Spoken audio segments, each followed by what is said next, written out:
Hello, everybody, and welcome to this installment of Pauly Talks Wrestling, but we're also on the Big Pauly's World of Sports Sims channel. So hello, everybody out there, and if you have questions, feel free to chime in as we progress. My guest, Utah Mike Bose, and we'll discuss Wrestlemania and wrestling in general, I suppose. How you doing, Mike?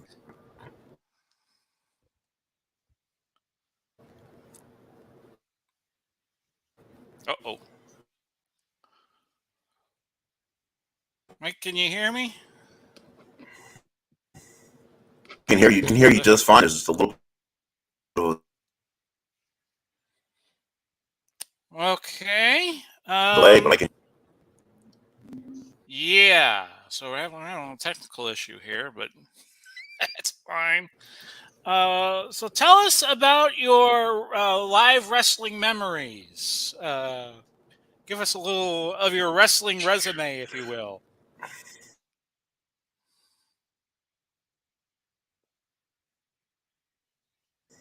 Utah for now 20.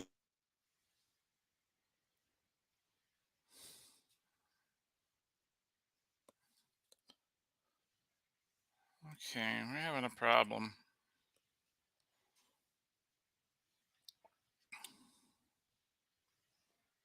$2 years. So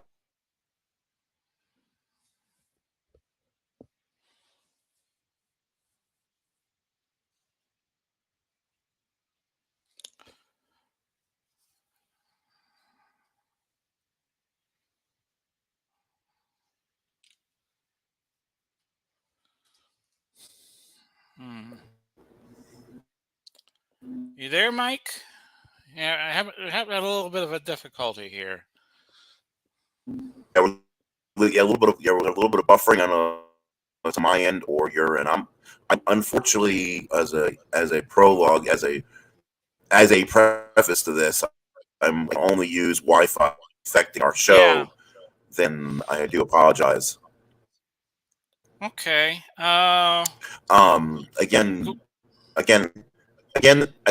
to preface my history. I'm originally born and raised from in New Jersey. So I grew up there for 30 years.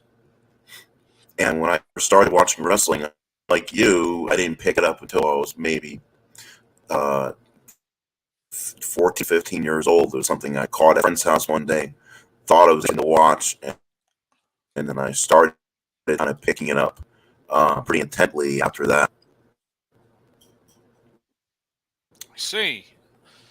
Well, I told my story on the So podcast. Yeah, I did. I remember hearing that, and I'm saying, I'm like you. I picked up mine off too late in my career. So the first I remember going to was I mean for at least for WWF was Madison Square Garden show, and it came off a Piper's Pit interview where where Bobby Heenan and his family, led by Harley Race, told Piper in an interview to pick a partner because we knew you, Roddy Piper, did not have any friends who can tag team with you, and I got the man standing beside me, Mr. Wonderful, Mr. Tampa himself, Paul Orndorff. Gotcha. And to so Piper goes out and starts saying, okay, if I don't have friends here, who does the crowd want me to select? And the whole crowd, this is the month before, going Hogan, and Piper Adam goes, and I'll select Hulk Hogan as my tag team partner for next month. So the following month, which was the show I went to, was Piper and Hogan versus Orndorff, and which drew a big house for the day because you're teaming two guys least likely ever to team together. I see. Okay. Mike, what I thought I would do is run through the WrestleMania matches with you. Yeah. And I have Well, them do you want me? listed. You want to hear my two? Oh, go Do you ahead. Go want, ahead. I'm sorry. okay, I'm sorry. Do you want to hear my 2, 3? Yeah. Oh no. Yeah. I want to. I said in a again in a message. I said, hey, let me tell you, I can make your head spin on some of the stuff I've been to. The two most, I guess you can say, more iconic, or 3 or 4 iconic live moments I've been to was I was there live for the Click farewell. They got Hunter Hearst Helmsley in serious trouble. I was there live for the first stunner that Austin gave McMahon. That was which was a Raw live in the Garden. I was there for the initial ECW invasion when they let ECW come to Manhattan Center running, which is pretty crazy because I was ECW ticket holder for about a year and a half, and they for a while. We were down there, I believe. And if you looked at the ECW arena shows, I was a lot less browner in my look, but you can see me second or third row, and for about a year and a half on the TV shows. You see. Did you know the guy with the Hawaiian shirt at ECW? I never met him before, but that's usually the same camera side we sat on for about a year and a half. We usually got second or third row seats every month, and so we sat in back of him. He's the one the hat guy who always got the preferred, always sat there, for every show, no matter it was in the Garden, wherever it was, Spectrum. He for some reason always had the amazing tickets every month. But we decided we want to sit same place every month, and we were there for the really the iconic era of ECW when they were just getting big, and then when they got huge. It was during the time we had the huge feud between Sandman and Raven tying Sandman to cross, which was on the same night, again, being there for iconic wrestling times, the same night a young, unestablished wrestler appeared at the ECW arena by the name of Kurt Angle, who left right after that moment of the sacrifice, saying he would never put his feet in this bleeping arena again because of what they did. That, And and we if know you how watch that any wound Kurt up. Angle's old interviews, I don't think he ever wrestled in the arena before, but he came back and ended up wrestling for WWE, and he's still very strong about that for his beliefs. Okay. That was, it was the Angle just coming off the Olympic. Go ahead. If you want to go over the card, we can. Okay. No problem. No problem. No problem. What do you think the biggest match is of the 14 they seem to have ready to go right now for the WrestleMania over the 2 nights in Dallas? It's just they've been building the heck out of it. It's gonna be Brock and Roman, and they're gonna try to unify these titles. I hope when all said and done, we do have one champion, and let him tour both brands, because Roman touring Raw would really draw some nice numbers if Roman wins, and I think they need him to do that. I think it would help their ratings. I think it's he's right, since it's what whenever I watch wrestling and always wanted John Cena to go back thugonomic. He never did because the fans hated him so much, and it's basically the same thing with Roman. Every time he was close to winning, people would be booing the hell out of him because of his antics and his shenanigans. And finally, we got Roman heel turn after he came back from the leukemia setback and everything else, and came back from with Heyman and won the title, and he hasn't lost it since. Yeah, I think Roman is probably the best thing that the WWE has going, and that's not traditional for them. They like to have babyface champions, or at least traditionally they did. But I think they got to put it on Roman, and that Brock is just a setup for Roman being the champion both places. Do you think it's possible they could do some result where both men keep their titles, like a double count out, double DQ, something like that? I really hope they don't swerve the crowd like that and have a result like that. I hope we get a result, but if they do it, I hope they do it in a smart way. But it wouldn't surprise me if they announced maybe a no match or something to make sure we do have a result or finish. All right. Um, and don't worry, I'm going to do a lot of editing with this. The Steve Austin Kevin Owens match. What do you think of that? Austin coming out of retirement. I don't think he's been grappling now for about a decade and a half. I would think this bout's going to go less than 10 minutes. I think it probably will. It may even go that. I mean, we're either going to be looking at an interview segment. Is he going to come out and talk to him, stun him? Crowd is wild. Music plays. Salutes to beers, pours beers over him. He leaves, and that's it. Or are they actually going to fight for 10, 15 minutes and have a ref inside the ring? I just don't know how. I mean, the way Austin's been doing his promos and stuff like that, and Owens been doing the promos. I hope it's going to be more than just and that's going to be a night one. And I hope they hope they set that up smartly. Yeah, So a that lot of seems to people be. coming for that, Oh, go ahead. selling more tickets. Yeah, they're selling more tickets because of this, and the crowd comes just to see a 5, 6, like a Piper Smith, more Martin Downey kind of thing, or or something like this. Just a quick interview segment, and Austin goes fine, kick him in the gut, stunner, walks out on him, and that's it. Then was it really worth the aggravation, the plug? If they fight, and Austin can't fight a little bit, and we do have ref, yeah, I think what they can give you will be good.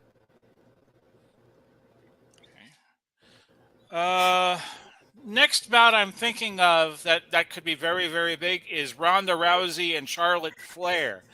To me, it seems it's so obvious that they're going to put the title on Rousey that it just might not happen.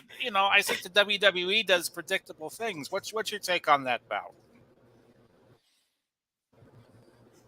I well, I go. Let me. I'll look at both these matches for you. I think I think they're both going to be on night one, the SmackDown and Raw champions. Uh, now, oh, you know what? I'm a huge Ronda fan, and I hope she snaps Charlotte's arm or leg like a twig and taps. But like you said, uh, boy, you hit the nail on the head. I mean, and you know what? If you look online, there's actually a betting line on all this, and actually numbers and everything else. And I don't know if I would, as they say in the old business, I wouldn't. I don't know if I would touch this match with a 10-foot pole. And I'm not saying with a contract on the pole match, but I don't know if I would touch that bet with a 10-foot pole. You're exactly right. It's what I thought was a sure thing. Makes me think that the writers may pull a swerve and keep the belt on Charlotte, so they can do maybe the Backlash pay-per-view next month and have Ronda beat her or something. Do we know how long Ronda Rousey is planning to stay in WWE this time? Because if it's a long-term deal, they might just swerve everybody at WrestleMania and, like you said, just carry the ball going into the spring and into the summer. Now, I guess everyone would like to see unification between uh, if Becky holds her title, and you would have a Becky versus Becky versus Ronda again, which I think would be absolutely fun. I would love to see that again. But again, I wouldn't touch that match with a 10-foot pole because I guess they're starting to build toward a possible, I guess, hair between Bianca and Becky. And so you might see, you could see Bianca winning the title for a short period there, and then have it transform into a hair title match. You know, maybe a Backlash or something like that, or unless they decide to go full blown it and have it for Mania. Okay. Let's see. I don't think it's a great surprise who Seth Rollins' mystery opponent is, but if it is Cody Rhodes, and I'm like 99%. Shane McMahon. Oh, it's Shane McMahon now? Oh, okay. Well, that would be a swerve. No, I want a lot of. Well, no, wait. Well, no, yet no. Again, I'm like, I mean, there is talk about Shane. There's talk about Shane being there now and being involved with this. So in the show somehow they get reconcilement with his. He probably apologized to the producers. I guess he's going to be in show in some form. I bet you it's going to be Cody. We'll see how they set it up to be Cody. Is Shane going to come out for the start of the match, interference, and Cody curbs Shane and it's quick, and then you get Cody coming out for the second match, and then it's going to be awfully good. I think that both of them can really knock apart and be the height of the night one. Well, it would be a great storyline for Cody. You know, he could say, well, my father never won the WWF/E title, and they could go off to the races with that going into the next year. You know, my father never won the title, but I'm going to do it.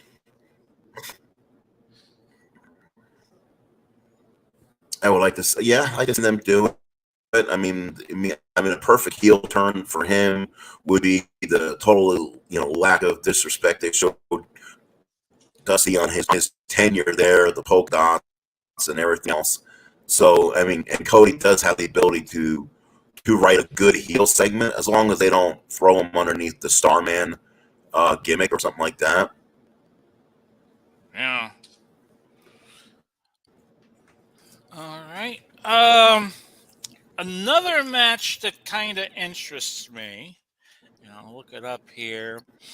We talked about a lot of the high points, but you got celebrities involved in a whole bunch of matches. I know they were talking about Vince McMahon wrestling well into his 70s against Pat McAfee, but they have Austin Theory in that spot now. Any thoughts on that bout? I guess they think Pat McAfee has a real niche in this sport. He can talk. He can. If you watched NXT last year, his match he did with Adam Cole was really good. And with that 6-man match, they didn't have to protect him that much. He gave his 100% in that match. He was very athletic. Austin Theory, and I guess if you had to put a gun, if you had to put a gun or ask me for a definite selection, I'd have to go with Austin Theory because there's a lot of people saying it would be more to him for the win than give Pat McAfee, who's only play a one kick pony in this case, or one match to win, which when he doesn't need it. So. Yeah, they've been giving Austin a lot of the high spots lately in bouts, like the F5 off of the ledge of the cage in what was it, Elimination Chamber in Saudi Arabia a month ago. So I think they got big plans for Austin in the years ahead. Another match, they got Logan Paul involved in that tag team match with The Miz against the Mysterios. Now, Logan Paul has been a guy who has been taking on boxers or other celebrities in boxing matches. He took on Floyd Mayweather about a year ago. Do you think his shtick will work for wrestling? I would think so offhand. I would think so, and since he's athletic. They brought guys. I mean, again, they brought guys in. We'll go over both the matches, and I'll give you kind of my opinion there. I think Logan Paul brings a nice character in with his boxing background. It wouldn't be as a main event as Chris Rock versus Will Smith would be, the Prince versus the Rock, but I think the Rock really. I think the sorry, you got me laughing. So Logan Paul, since he already has kind of a combat background and knows how to punch. Really, they teach him. They give him some time. That match should be fairly passable. The only thing that really annoys me before I get to the Sami Zayn match is this. I'll just preface it this: we're getting hit with two celebrity matches, but get yourself who've watched wrestling forever and have watched the greatness of the Magnificent Morocco. You'll know where I need this. Magnificent Morocco, Tito Santana, Randy Savage, WrestleMania 3, Randy Savage versus Ricky Steamboat. Get where I'm going here. WWE doesn't care about its Intercontinental Championship anymore. How come we can have this on the Showcase of the Immortals when it's considered one of the greatest championships of all time? But we get stuck watching Knoxville versus Zayn, or the Logan Paul and the Miz Mysterio. They're on the jump. We are going to have the Intercontinental match on the free for all, or they're going to be in the, or people like Finn Balor, who's your United States champion, and good feud with Damian Priest, who had just turned heel and started using the Razor's Edge again, because his reckoning was Cody's move. As you see, drop that real quick. Again, a good title. I think they're going to be probably relegated to Andre Battle Royal, or the free for all. So why can we not get these matches? That would be really good too. Okay, good points. Yeah, Sami Zayn, Johnny Knoxville. I'm surprised Johnny got another gig after the Royal Rumble. But I think Johnny likes to do it. I'm not a big fan of the Jackass series. I'm just wondering what Johnny Knoxville could bring to the table in that bout with Sami Zayn. You know what? That match, I bet it's going to turn into a street fight. If it turns into a street fight or turns into a Jackass street fight or something like that, that match is probably going to be fun. I'm a huge fan of Sami Zayn and his old generical gimmick and stuff like that. He used to do some wild stuff. Pro Wrestling Guerrilla. He's extremely athletic, so he would do the huge high spots with Kevin Steen, including their ladder war match they had, which was incredible. You know what? That match may actually be better than you might think if they let go no rules. Then Johnny can bring his Jackass people out there to help him, and the midget and whatever it is, and doing stupid stunts to get past the match. That's what's going to turn out to be. It's going to be. That's sometimes when you look at, okay, who's Shane wrestling? It's going to be a basic match. Yeah, Shane can't throw a punch to save his life. Match might suck, but you throw Shane in a electrified cage match. All of a sudden, I think he wrestled Braun Strowman in the One Mania, and Strowman threw him wall to wall against the cage and everything else. And you remember that night because it was Shane doing the stupid stuff off the cage. It's the same thing with Johnny Knoxville. He has that Shane McMahon factor. If they let him do stuff, you have a wild night. Gotcha. You want to get your phone? No, that's my wife's phone. She got it. Sorry. Okay, no problem. I was just asking. Best workers getting a match. Edge and AJ Styles. These guys have been around the better part of forever. I'm very happy that those two will be competing against each other. It's scheduled right now, according to Wikipedia, the 5th bout of Sunday night. Any thoughts on that bout? Yeah. I think it can. I think it can be a solid match. I really, and a lot of people don't like this new heel persona, but I think him changing the music up, his new Walter Bridge song, I think is a pretty interesting to it. Yeah. And I think it could lead to who both guys can work. So I think it should be pretty. I think it should be pretty good. They haven't had AJ as a face in a while, and I think it would be a good win. I think they need to give AJ more pats on the back than they give him now. They stuck with Almost for so long, and it's kind of hard watching it. And I'm hoping that maybe AJ gets the win here, and Edge can put him over. That would be good. I think it's going to be one of the highlights of the match, one of the highlights of either weekend. You brought up Omos, and I was watching his match on Monday Night Raw, and they brought Bobby Lashley in against him. I think they're just setting Omos up. You know, he seemed for many weeks to be the unbeatable heel, and when they do that, it's usually just setting him up for a fall, kind of like Zeus back in the day, Tiny Lister. Any thoughts on that bout? I know one of them's hard problems. I hope Lashley can work with him. He works almost works very stiff, and so I think it could be really good.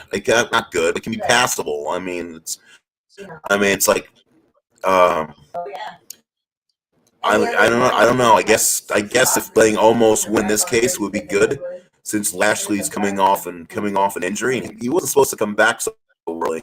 Because I guess when he got eliminated from Elimination Chamber and taken out, there was real life injury involved there with Lashley. Yes, I was watching that on Peacock, and it didn't look to me like anything that was a work. I think they legitimately had to call an audible and put the title on Brock. I don't know if that was the plan or not, but I saw that real time, and I thought, yes, Lashley was legitimately injured in that bout.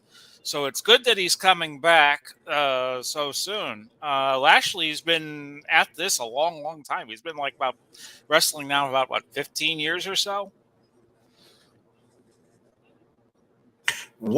Since you're a Tampa native, was Brody and Luger in Tampa, the infamous cage that broke into a shoot or something? You know, that's a good point. If my memory serves, it was a match at Lakeland, the Lakeland Civic Center, which is a eastern suburb of Tampa. Yeah. If my memory is right, that's where the match. Yeah. It could have been Tampa easily, but that was the night Luger climbed out of the cage unscheduled, and he never came back to Florida. Well, with WCW he did. But if I remember correctly, I'd have to look it up. That was the Lakeland Civic Center.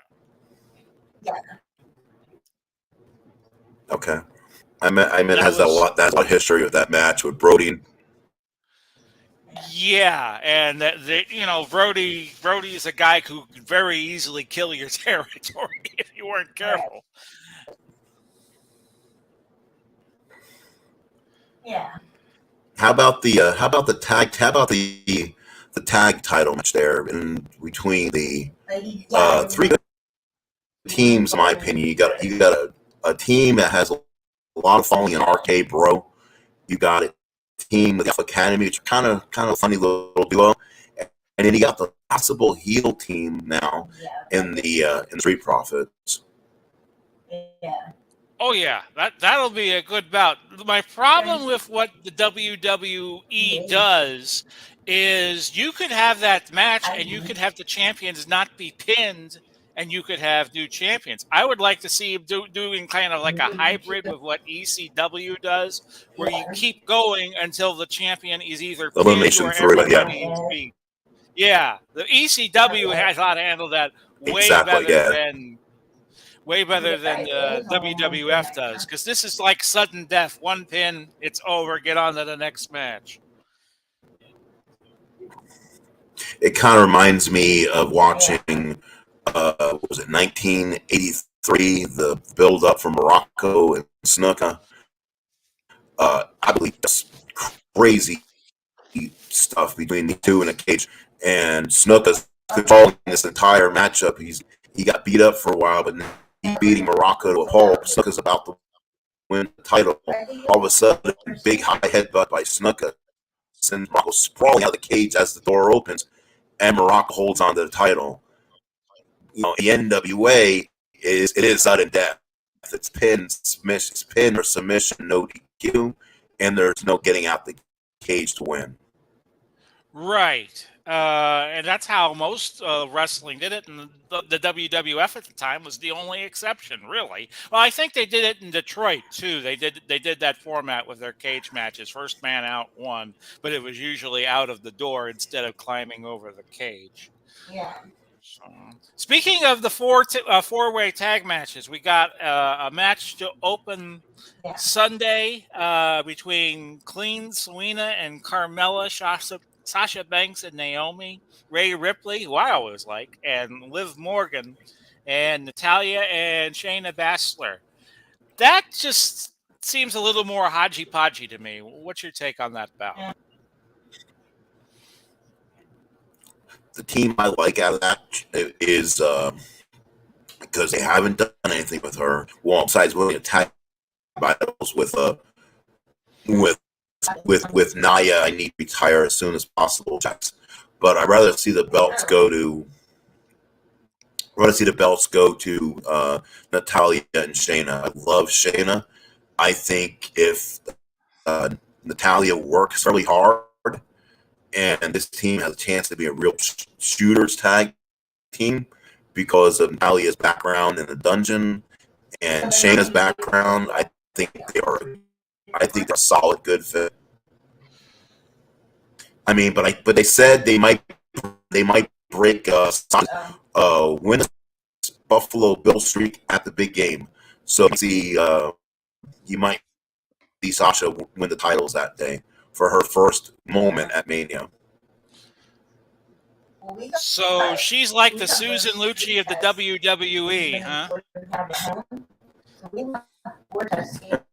Mm-hmm. Okay. Always the yeah. All right. I guess always the bridesmaid and never the bride. Yeah, exactly. All those cracks Lucci got at winning the Emmys, and she finally won one in 1999. I think she had like a 17, 18. She went 0 for 17, 0 for 18. Then she finally won for Erica Kane and All My Children. Her husband just passed away, unfortunately. Very sad to hear that. Are you a big? First, let me ask this: are you a big AEW fan also? Oh yes, very much so. AEW brought me back to watching wrestling. Okay, so last night you saw the debuting of Shayna Baszler's old horsewoman friend, Marina Shafir. Yeah, yes. Looks like she's going to get the next shot at Jade. And you know my feelings on Jade already with Al, his wrestling show. Gotcha with that. I know they debuted Tony Storm last night too. WWE / waste of talent. You know, they future their future superstars, and they AEW, and you know they're Keith Lee. You know, can we go any? You know, an absolute monster. Love the guy, and he's a good talker. He's really good, actually. Friday night he wrestles against Hobbs on Rampage, and I think that might actually be pretty good also. Oh, okay. I'm kind of curious to see what they do with Keith Lee in AEW. He's got a great look, and he can talk well. I think he's heading for big things. Okay. Well, he's definitely worried about trying to make him into a bobcat or a big buffalo, whatever they're trying to do with him. So he's his own man, which is what he needs to be. Yeah. Yes. Let's see here. How about Drew McIntyre and Happy Corbin? What are you thinking about that bout?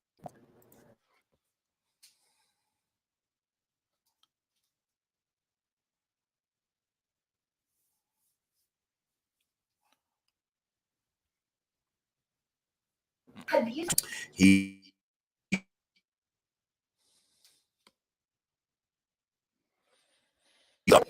I think it's I don't if he loses, I'll be really surprised. Would I bet my entire supply of cookies on it? No. I'd probably leave a couple on the side just in case. I wouldn't go all in on it. So, but I think Drew should win. All right. Let me see here. What else do we have? I think the only bout we haven't talked about is the Usos and Nakamura and Rick Boggs. Now that's SmackDown, so I haven't seen too much of Rick Boggs. I know Nakamura, and I know the Usos, and the Usos have quite a streak going, kind of similar to Roman Reigns in terms of being tag champs. Yeah.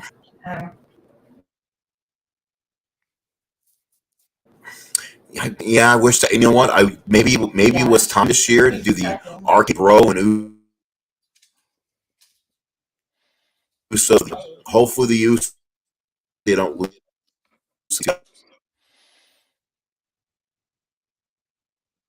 Guys, they're and unified. She's out of a lot. She's a big hypochondriac. All right. So Mike, what's the one WrestleMania memory you have out of the 37, soon to be 38 that they have done?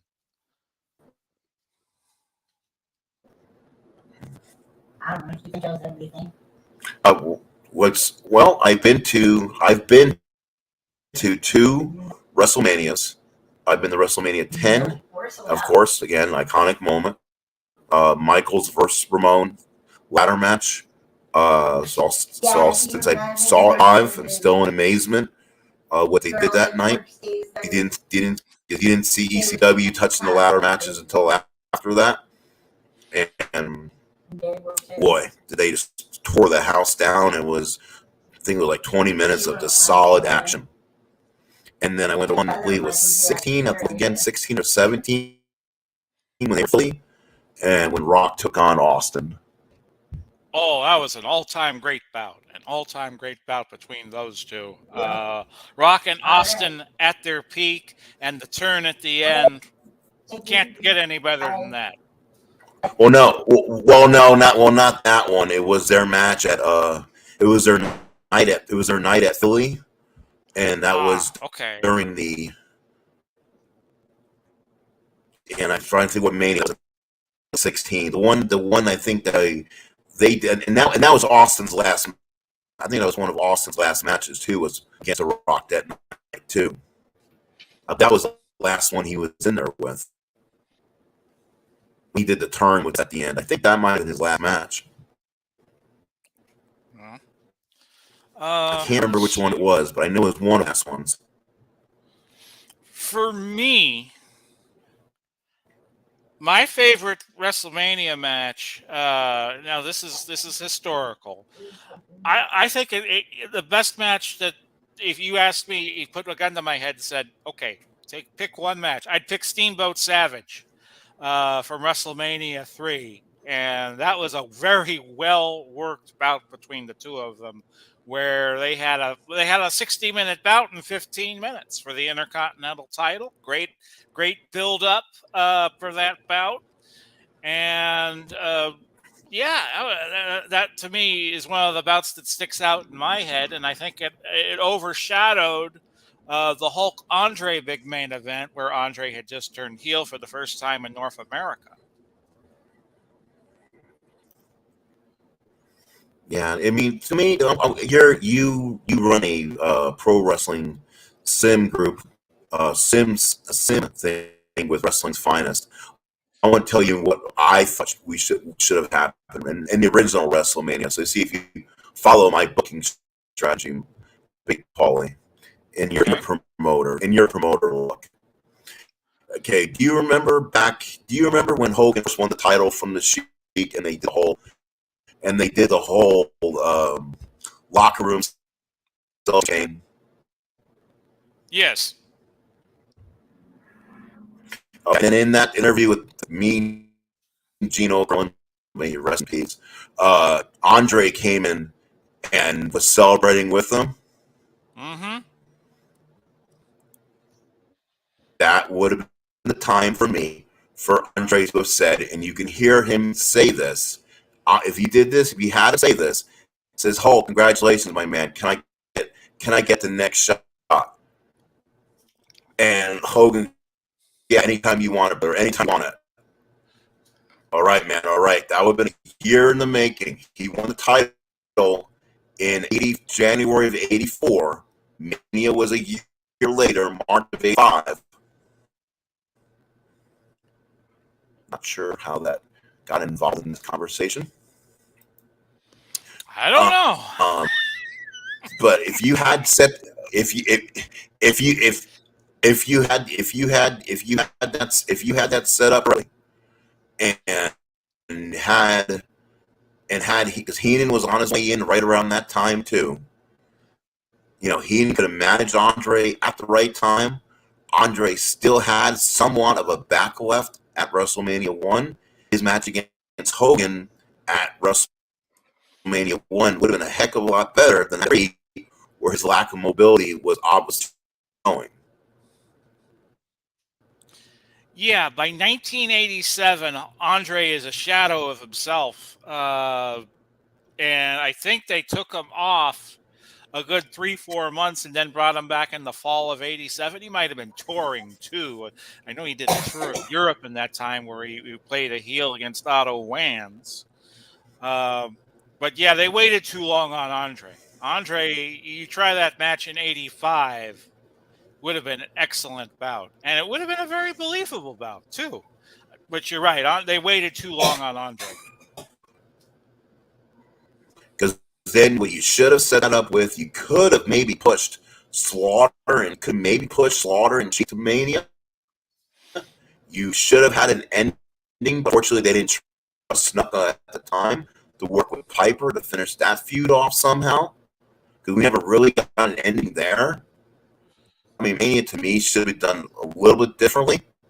Instead of Snuka just being in the nerve of Andre and winning the tag title from I mean, Slaughter was already gone by March, but geez, I mean, he wasn't that far removed from WWF when Mania came around. Yeah, I'm sure the fans wanted Hogan Slaughter in '84, and you could have built that for several months. Going into 1985, that's another branch of the tree. Well, no, I was thinking more of the Slaughter Iron Sheik thing, since they did the boot camp match. I believe it was June of '84. In Landover, Maryland, And you're they right. probably could have. Yeah, that was on USA in the Garden too. Basically, ran the tour with the same results. That was, if you look back at times when WWE used on the A and B shows, and they would have to do the doubleheader, they would almost run the exact same shows.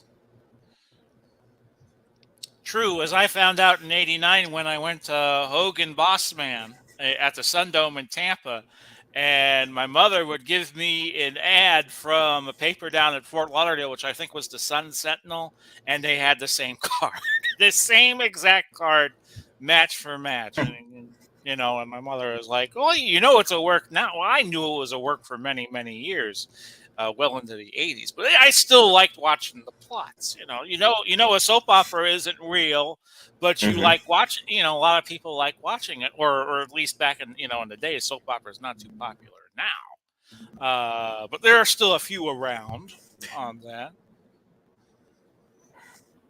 But of course, we're talking about this. But this is starting to become a fans weekend, as you got ROH returning with Tony Khan's new ROH this weekend in Dallas. You also have NXT with an afternoon Saturday show with their stand and deliver show. It's like 1 o'clock Eastern on that, so it's like that's like a time start of a pay per view. So I'm all for that.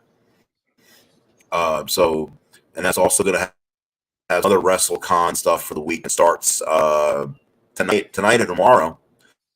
They're going to be doing it. So ROH's show is tomorrow night, and that should be good. That's FTR Briscoes.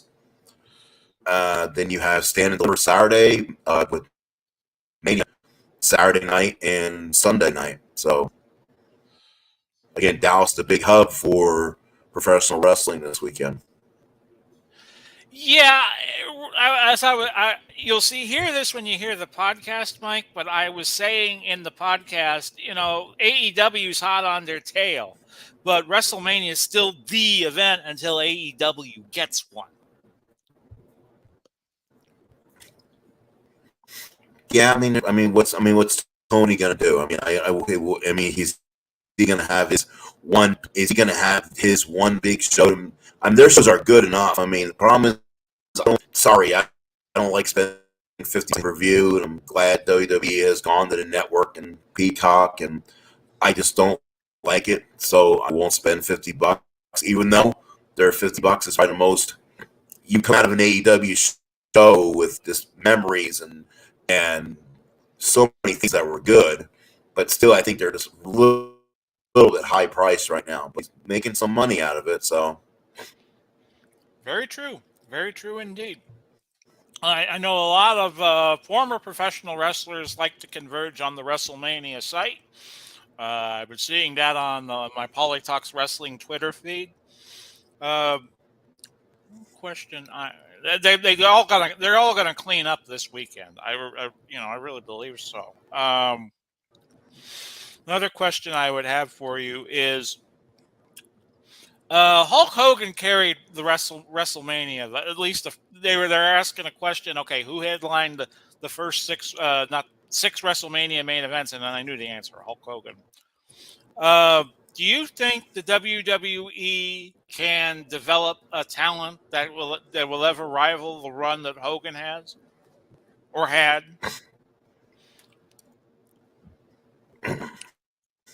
no, I don't think there's a. I don't. Well, I guess. I mean, well, Cena, Austin were the type. The fans just didn't like John.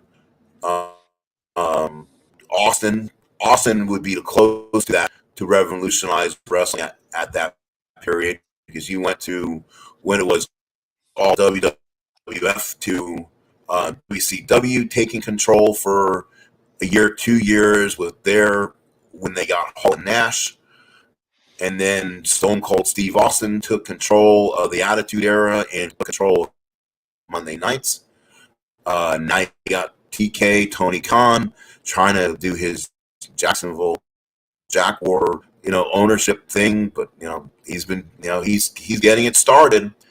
But as for one main superstar being the overall monster, there's not going to be. I don't think there's going to be another run. So, it seems like AEW tries to do that with the no frilling cowboy, but Paige has charisma, but not that charisma. There are very Right. few people in this world that has that just ability to walk into a crowd. Logan did, or Austin did, or Flair did even. Very true. Very true. So somebody waves a magic wand and makes you Vince McMahon, and you could do one thing to change the WWE. What would you do? Is it podcast filtered, or or am I gonna say the wrong thing, and you're gonna zap me? A little bit of a slight filter. I like to do this for all audiences. Okay, fine, Paulie. I'll be nice. If I was Vince McMahon, I could do one. If I was Vince McMahon right now, and I could do one thing, I would retire and put Hunter in charge. That's the clean. That's That's good. my clean answer, and I'm sticking by it. My answer would be similar, except it would either be Hunter or Stephanie in charge, or maybe you bring Shane back, if that's possible. That would be my answer too. I think they have a better feel for the business now than Vince does. I just think I don't know. Hunter leaves on a medical leave, gets a defibrillator put in his heart, and they gutted him, like a fish, getting rid of his NXT talent while he was gone. And Gargano's now gone. He's basically looking to resign. Guess he's doing his daddy time with his new kid, but he's out there on an AEW show, and that's gonna just go nuts from there. Johnny wrestling on Wednesday nights, and it's gonna be fun. But they gutted Hunter's group, and it's funny now. Now in NXT we get I guess he's now going to be full-time Wrestling in America. Again, show how WWE is so stupid. We got Gunther, the a name from German history that goes all the way back to Nazi camps, and he's now they changed him to something as stupid as that when he'd be the most iconic Austrian wrestler in the world named Walter. Or they change Pete Dunne, another European star who they made in NXT probably, and they made him something from the Little Rascals in Butch. Okay. I haven't really talked on the podcast because it happened after I recorded it last week about the Hunter Hearst Helmsley retirement. Where would you rank him amongst modern wrestlers? Again, I was there. His career went in a couple phases. I mean, he started as terrorized him. He then comes to WWF, debuts as a butler. The butler, or not a butler, but an English wrestler, like almost like a Steven Regal, as Hunter Hearst Helmsley, and you can tell he was about to gain full control of this company. He was starting to get big, and then all of a sudden he makes a mistake and comes out with Sean. He comes out with Sean, X-Pac, Nash, Paul, and Hug, which I was there for, and because you can't punish Sean, Nash and Hall were on their way out. Hunter got the blame and was punished for about a year and doing pigpen jobs to Henrius O'Godwin. Once he finished that, and he was off the Schneid or off Vince's doghouse, he's been their top star from that beyond, from being the leader of Generation X, from leader of Evolution, from leader of the Authority. Again, great matches, probably some of the greatest, bar none. WWF Mania entrance. Yes, he's gonna go down. Top 5. He can in the post Hogan era, from the Attitude Era on, or Attitude Era on, or so, he probably could be on WWE's Mount Rushmore, along with Austin, no doubt. Gotcha. Well, I've exhausted all of the questions I could think of. You got any for me? I think that's. I mean, I'm looking forward to the show. I know I'm watching, hopefully, the friend on Saturday, and we'll see on Sunday. Schedule may decide not to keep my eyes closed and watch it when I get to work. It'll give me something to do for 4.5 hours. I'm not sure if I can. Not sure I can do that. I have to see how long these shows are going to be. But thankfully, after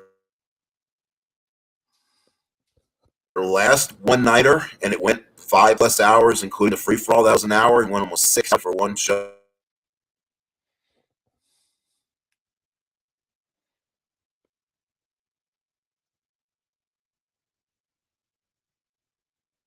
Uh, one fan sitting there for that long, and by the time you get to the event, because the last night, the main event was the three-way between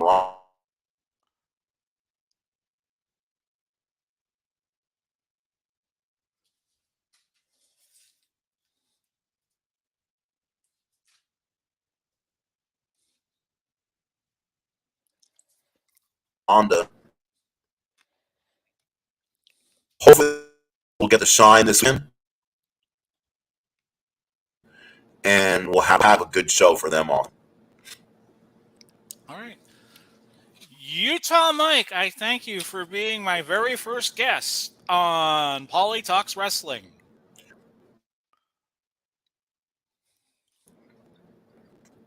Anytime, Pauly.